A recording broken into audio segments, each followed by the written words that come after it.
দেখছেন সংবাদ সারাদিন। জহিদা রয়েছে আপনাদের সঙ্গে। শুরুতেই যে খবরের দিকে নজর রাখবো, অভিজিৎ গঙ্গোপাধ্যায় মমতা বন্দ্যোপাধ্যায়কে নিয়ে কুকথা বলার অভিযোগে তার বিরুদ্ধে কমিশনে নালিশ জানায় তৃণমূল। এবার পাল্টা সাফাই দিলেন অভিজিৎ গঙ্গোপাধ্যায়। কমিশনের উত্তর দেব এমনটাই জানিয়ে দিয়েছেন অভিজিৎ গঙ্গোপাধ্যায় তথা তমলুকের বিজেপির প্রার্থী প্রাক্তন বিচারপতি অভিজিৎ গঙ্গোপাধ্যায়। তিনি মুখ্যমন্ত্রী মমতা বন্দ্যোপাধ্যায়কে নিয়ে দাম নিয়ে কুকথা বলার অভিযোগ করেছিল তার বিরুদ্ধে। এবার তার সাফাই দিলেন তিনি অভিজিৎ গঙ্গোপাধ্যায়। তিনি বলেন কমিশনে উত্তর দেব এমনটাই সাফ জানিয়ে দিয়েছেন অভিজিৎ গঙ্গোপাধ্যায়। কমিশনের তরফ থেকে অভিজিৎ গঙ্গোপাধ্যায়কে শোকজও করা হয়। এই ঘটনার পরিপ্রেক্ষিতে তৃণমূল কমিশনের দ্বারস্থ হয়। মুখ্যমন্ত্রী মমতা বন্দ্যোপাধ্যায়ের দাম নিয়ে কুকথা বলার অভিযোগ করেছিল তার বিরুদ্ধে, যে কারণে কমিশনের দ্বারস্থ হয় তৃণমূল এবং জানিয়ে এবার সাফাই দিলেন অভিজিৎ গঙ্গোপাধ্যায়। মুখ্যমন্ত্রী দাম নিয়ে কুকথা বলার অভিযোগ করেছিল তার বিরুদ্ধে। সন্দেশখালী প্রসঙ্গে টেনে তোপও দাগেন অভিজিৎ গঙ্গোপাধ্যায় এবং তিনি বলেছেন কমিশনের উত্তর দেব। দাম নিয়ে আজব সাফাই দিলেন বিজেপি প্রার্থী। আপনাদের যেমনটা জানাচ্ছিলাম যে অভিজিৎ গঙ্গোপাধ্যায় তিনি এবার সাফাই দিলেন যে কমিশনে উত্তর দেব এমনটাই তিনি স্পষ্ট জানিয়ে দেন।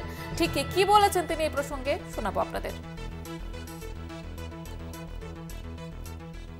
মমতা ব্যানার্জি বলেছেন যে এই সন্দেশখালীর যে মুখ বিজেপি প্রার্থী রেখা পাত্র একজন তপশিলি জাতীয় মহিলা, লোকের বাড়িতে কাজ করে জীবন ধারণ করেন, তার সম্বন্ধে বলেছে যে একে তো 2000 টাকা এর বক্তব্য কিনে ফেলা যায়।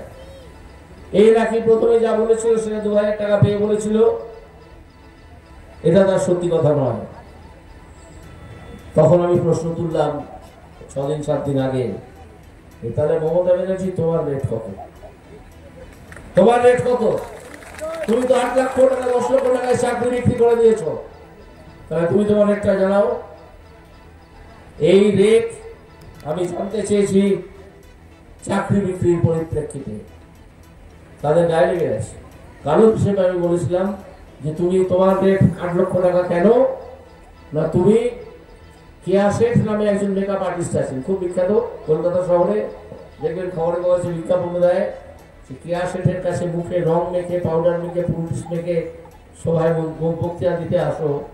আর রেখা পাত্র বেচারি পরের বাড়িতে কাজ করে, এসব কিছু পারে না, সেই জন্য তার দাম 2000 টাকা, তোমার দাম 8 লক্ষ টাকা। মমতা ব্যানার্জি বলতে চেয়েছে